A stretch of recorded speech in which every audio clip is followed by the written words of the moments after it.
Hai, salam sejahtera. Kali ini saya akan olahkan resipi dari Melaka, asam pedas. Tetapi menjadi asam pedas Melaka asas gaya diet Atkins. Semestinya khas untuk pengamal diet Atkins original.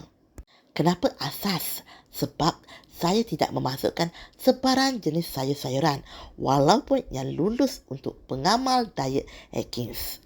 Jadi ini adalah basic untuk semua jenis asam pedas, terutama yang berasaskan penggunaan ikan.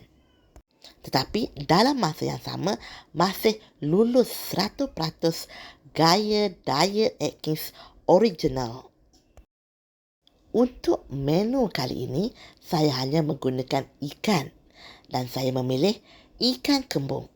Anda boleh je nak gantikan dengan jenis ikan yang lain.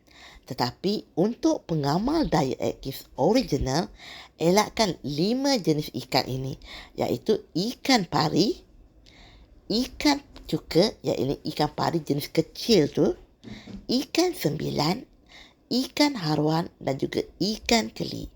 Kerana kelima-lima jenis ikan ini adalah terlarang untuk pengamal diet Atkins original. Asam pedas yang sedap bukan bergantung kepada kesegaran bahan utama semata-mata, tetapi ianya juga bergantung kepada kesegaran bahan-bahan dalam pes asam pedas. Saya tahu ramai yang lebih selesa menggunakan pes asam pedas yang dijual di pasaran.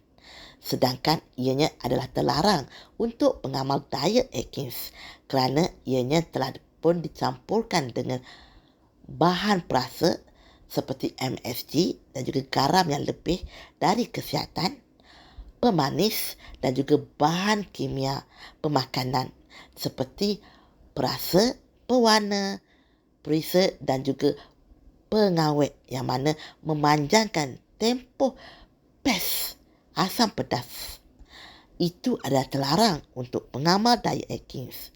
Jadi, apa salahnya kita buat sendiri pes asam pedas? Pes asam pedas ni taklah susah. Kita hanya perlu mengisarkan bawang holos, bawang kecil, bawang putih, kunyit hidup, cili kering, halia dan juga air. Kalau nak masukkan serai pun tak apa. Seperti biasa, saya lebih selesa menggunakan press cooker berbanding periuk ataupun kuali di atas dapur. Sebab ianya menyenangkan dan memendekkan tempoh penyediaan. Semua bahan dan peralatan telah pun kita siapkan. Jadi sekarang onkan press cooker kita. Dan jangan lupa untuk pilih function bake untuk proses menumis. Bila dah on tu, kita tunggu seketika. Biar sehingga periuk press cooker kita tu sedikit panas. Bila dah terasa panas, masukkan atau tuangkan 3 sudu besar minyak zaitun extra light. Ingat, minyak zaitun extra light ni memang sesuai untuk proses menumis. Bila dah nampak minyak zaitun kita tu sedikit panas, tuangkan atau masukkan ke semua pes kisaran asam pedas yang telah pun kita siapkan. Ingat, masukkan ke semuanya dan terus tumis sehingga ianya basah dan juga pecah minyak.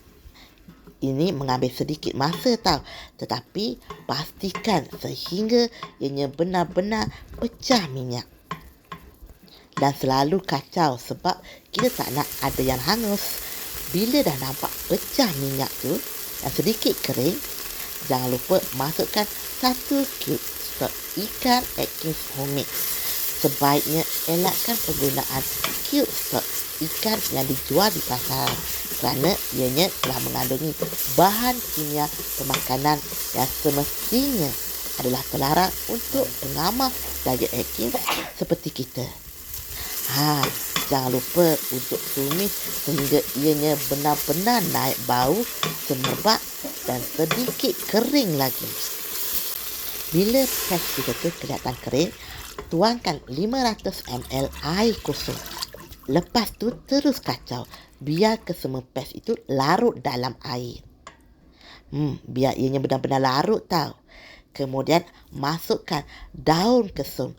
Kalau boleh dalam seikat ataupun secekap. Pastikan terus kacau. Biar aroma daun kesum tu meresap ke dalam kuah asam pedas kita tu. Lagipun kita kacau ni sebab kita nak pastikan bahawa pes asam pedas kita tadi benar-benar larut dalam air bersama-sama dengan aroma daun kesum. Kita biarkan seketika. Kita tunggu dan biarkan sehingga kuah asam pedas kita tu mendidih. Apabila sudah nampak mendidih, masukkanlah ikan kita tu. Untuk kali ini, saya hanya menggunakan 3 ekor ikan kembung saja. Bila dah masukkan ikan, kacau sekeliling ikan. Biar kuah asam pedas kita tu benar-benar sebati dan menyeliputi ikan kita tu.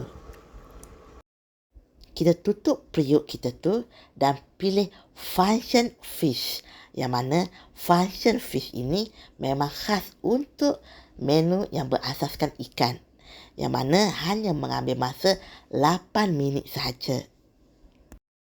Selepas 8 minit atau bunyi beep yang menandakan berakhirnya proses untuk masak fish, kita lepaskan wap di penutup periuk press cooker kita tu.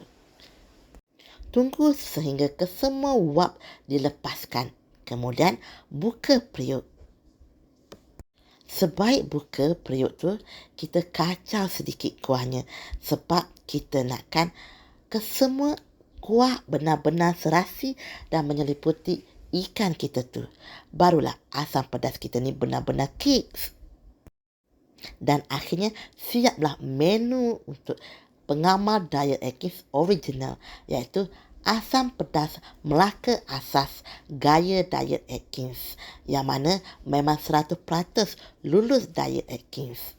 Dan ingat, untuk menyajikan kepada ahli keluarga, sebaiknya sajikan ketika ianya suam dan jangan ketika ianya masih panas di atas dapur. Sebab sebagai orang Islam, kita tidak dibolehkan menikmati makanan dalam keadaan ianya masih panas. Kita hanya boleh menikmatinya ketika ianya suam-suam. Lagipun ini adalah untuk kesihatan diri kita, terutamanya untuk usus, yang mana akan membantu kita lebih cepat untuk slim healthy dari usus. Untuk pengamal Diet Atkins original memadai untuk kita ratah sehingga 3 ekor sahaja untuk sekali makan. Itu pun dah terlalu banyak rasanya. Dan jangan lupa untuk hirupkan kuah asam pedas kita tu. Kenapa setakat maksima 3 ekor ikan saja yang saya syorkan? Sebab kita ni kan dalam proses untuk menurunkan atau menghilangkan berat badan yang berlebihan.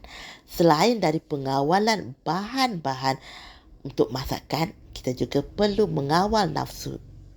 Ini bermakna kita juga perlu mengawal kuantiti makanan yang kita ambil walaupun ianya adalah 100% lulus Atkins.